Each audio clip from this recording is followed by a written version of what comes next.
Today, I'm going to take some of the sketchbook ideas I've shared with you before onto canvas by painting one of my favorite subjects, hearts, in 3 different ways and seeing how we can take the simple ideas into finished, beautiful pieces of artwork.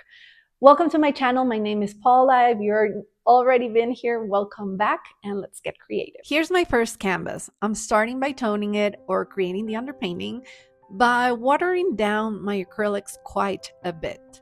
For this first piece, I'm taking inspiration from a sketchbook page I made a while ago and I still really love. This one stuck with me. I think about it a lot actually, and I really want to create more paintings inspired by it. After pushing the paint around, I pressed a piece of cling wrap right onto the center. Then I took it outside to dry it in the sun, and once it was ready, I peeled off the plastic. Here's what the canvas looks like now. Like I mentioned earlier, I'm painting hearts today, so I found the center of the canvas and painted a heart shape. Then I covered the rest of the canvas with a dark background color, leaving the heart exposed to show off that cool texture we got from the plastic wrap. I only added 1 layer of paint to the background because I wanted some of the original greens and underpainting to peek through. After finishing the background and painting the edges, I started to add some color around the heart itself. The idea for this video actually came from my now friend, Mira, Byler. She recently posted a video where she spent a whole day painting to see how many artworks she could finish. Watching her create her beautiful art made me crave a full day of painting too. And something she said really stuck with me. This is just make art for the sake of making art. So here I am painting my little heart out, literally, and sharing it with you because putting acrylics on canvas is truly when I feel the happiest. Although, to be honest, I should have planned my day a little better. I didn't start filming until 11:30, and I think both Mira and Chloe Rose Art, who originally came up with this concept, started earlier. And it was my educated guess from watching their process that I could paint at the most 3 of these 8x12-inch canvases in one full day. But even with my day not perfectly planned, I still wanted to do this, so I kept going. As I've been chatting, you've probably noticed I added a lot of color around the heart using abstract florals. I kept them loose, more like the idea of flowers than anything too detailed. Then I added some leaves in an olive green and layered in smaller, brighter green leaves on top. Next, I grabbed some Payne's Gray and went around the heart to help it pop and add some separation from the floral background. Once that first layer of color was down, I started working over it with brighter, cleaner paints, using smaller brush strokes to suggest smaller flowers and details. When I was happy with how everything looked around the heart, I started filling in the textured areas left behind by the cling wrap, kind of like I did in the circular piece I showed earlier. Then I moved on to the crown of the heart. Originally, I thought I'd leave it leafy, but then I ended up outlining it with the same bronze paint, which looks gold, but the label says bronze. To finish it off, I added some gold speckles throughout the floral area and signed the piece. I'll show you how it looks in the end because at this point I didn't have footage without the extra little something something I added right at the end. Now onto the second heart. I started by toning the canvas just like I did the first one, but I didn't like how it looked, so I wiped the paint off, dried it, and came back with a solid green background. I mixed the color right on the canvas. Very professional, I know. I helped it dry with my heat gun, then found the center again and painted a heart. This time I made it a little off center for variety. And before going further, I wanted to show you this other sketchbook where I have been exploring drawing hearts. The ideas I'm using today are a mix of pages I've shown in past videos and this more private sketchbook where I was just having fun for a couple of hours with tempera sticks, which now I absolutely love. I don't know if you saw that video, but I'm in love with this art supply. I definitely want to get the primary color set next. With the heart down, I started painting large leaves all around it. This idea was also inspired by this negative painting sketchbook page I shared a while ago. I'm not using the negative painting technique here because that would take too long, but I do love that idea of deep layered foliage surrounding the heart. To get that look, once the first layer of leaves dried, I grabbed a smaller brush and a darker green to add a second layer, carefully going around the shape. Somewhere in the middle of that, I decided the heart needed more color too, so I layered a little extra paint on there. I also used some leftover green to paint the canvas edges. Then it was time for another round of leaves, this time with blue, and for the final layer, I used purple. Originally, I wanted the purple leaves to be smaller, but after painting the first three branches, I did not like how that looked. So you'll see me going back and forth trying to fix that area and recreate the layered look as I paint over it. After that, I painted the wings with a light yellow green and then layered in more colors to bring everything to life. By the way, I should mention that all three of these original paintings will be listed on my website if you'd like to grab one. And just so you know, there will be no prints or reproductions made of any of them. I'll explain why later in the video, but basically, each piece is one of a kind, and if you decided to make it your own, no one else will have it. Also, even though it might look like I'm just slapping color on color, I did let the paint dry between layers. I really didn't want everything to muddy up. I also kept switching brush sizes to create more movement and variation in the strokes.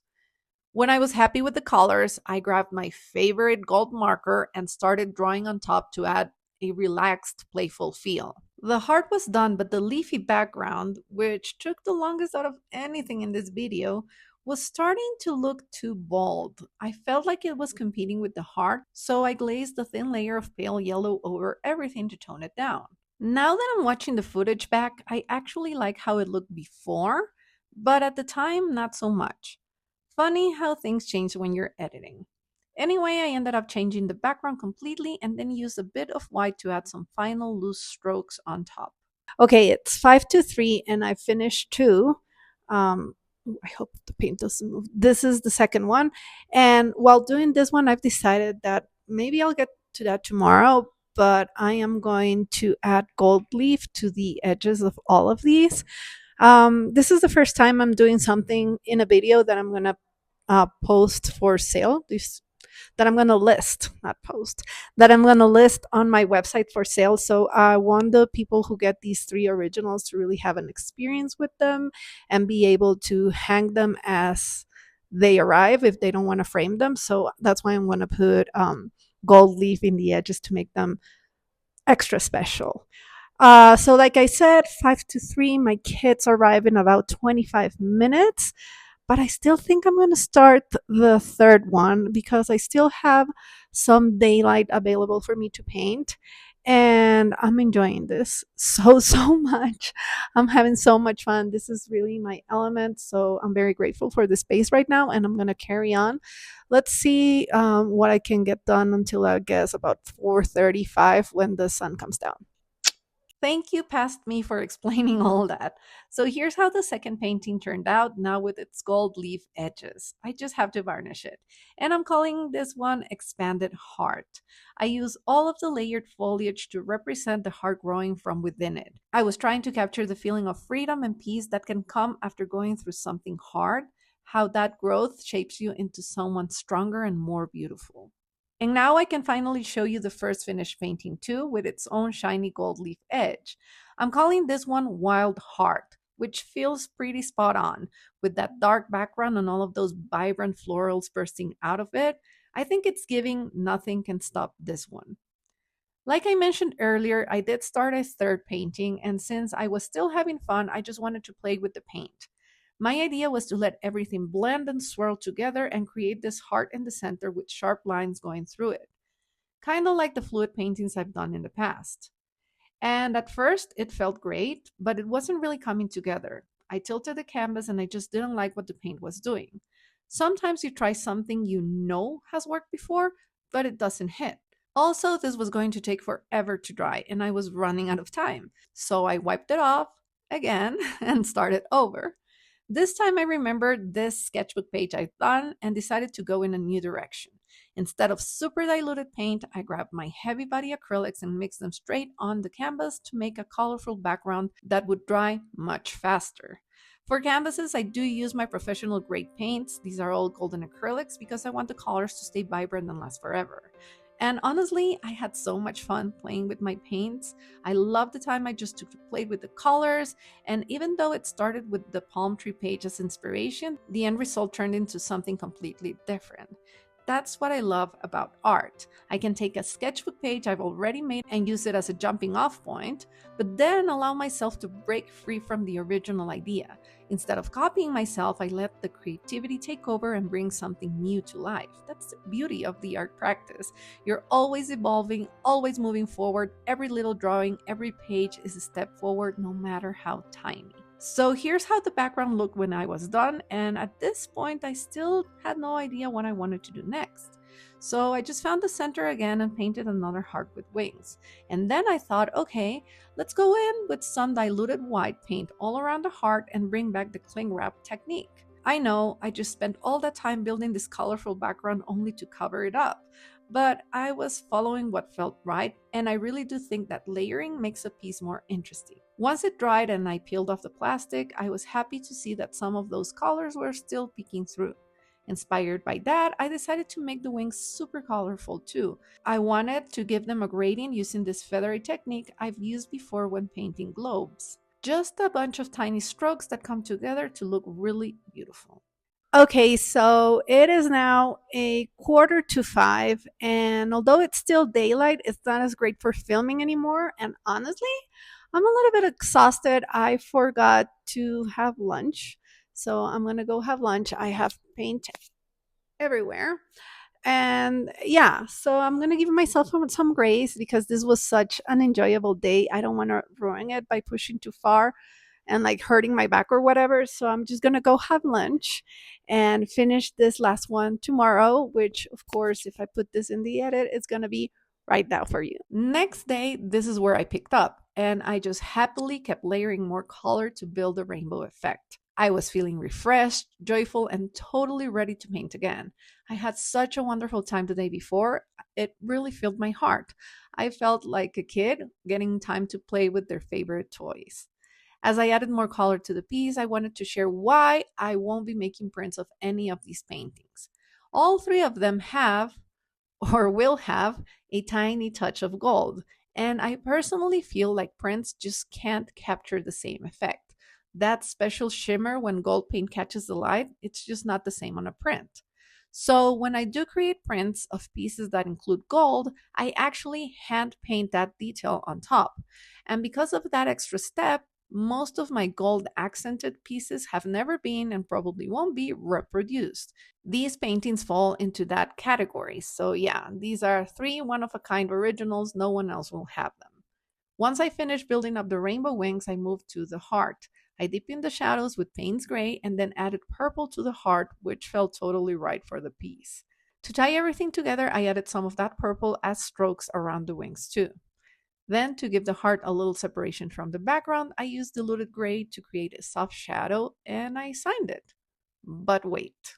So I had to leave this morning because of course I it wasn't in my plans to paint through the day today as well. And now that I've come back to this painting like 5 hours later, I think it's not finished. So I'm gonna go ahead and add a little bit more onto it. I think it needs gold, and then all three paintings would be done. I had to bring out my favorite gold marker. I use it in so much of my work. It's just so satisfying. Drew a crown on top of the heart and started adding gold details everywhere. At first, I began dotting gold around the heart, but I wasn't totally sold on the look. So I jumped to the wings instead and drew some loose rounded lines to contrast with the feathery texture of the paint. Eventually, I circled back to those gold dots and decided I definitely did not like them, so I turned them into a sketchier outline instead. Then I thicken some of the lines, and just like that, it is done. This is my third painting, and I've titled it Free Heart. And even though you've already seen glimpses of it, here's a little footage of me adding gold leaf to the edges. Using the special adhesive that is needed is always a bit of a pain. It's so tacky, but totally worth it. The gold edges just make the paintings feel even more special. So I couldn't finish all three in just one day, but it was never really about that. This wasn't about a challenge. This reminded me of why I fell in love with painting in the first place. There's something so freeing about making something without pressure, without a plan, just following the joy of it. I am so happy I gave myself this space. Thank you to Myra and Chloe for the inspiration. This was fantastic, and I truly hope you enjoyed coming along for the process too. I think my favorite of all is the dark one. Which one's yours? Let me know in the comments.